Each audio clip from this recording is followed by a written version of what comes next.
Operation సింధూర్లో భారత సైన్యం విజయం సాధించాలని ఆకాంక్షించారు బీజేపీ రాష్ట్ర ఉపాధ్యక్షులు ఎన్వీఎస్ఎస్ ప్రభాకర్. ఉప్పల్ రామంతాపూర్లో ఎన్వీఎస్ఎస్ ప్రభాకర్ కుటుంబ సభ్యులతో కలిసి నరసింహ సుదర్శన హోమాలు నిర్వహించారు. ఆపరేషన్ సింధూర్ విజయవంతం కావాలని తెలిపారు ఎన్వీఎస్ఎస్. దేశం కోసం ధర్మం కోసం హోమం నిర్వహించామన్నారు.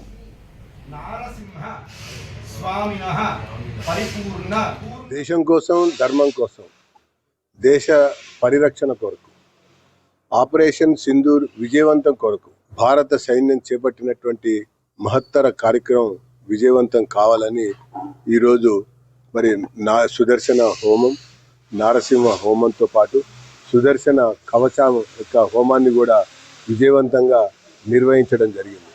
ఈ యొక్క యుద్ధ క్రమంలో పాకిస్తాన్ ప్రయోగిస్తున్నటువంటి పలు మిసైల్స్ని ఖండించేటువంటి విధంగా, న్యూట్రల్ చేసేటువంటి విధంగా మరి భారతదేశం సంధించినటువంటి అస్త్రాలు చూస్తే అది సుదర్శన చక్రమే.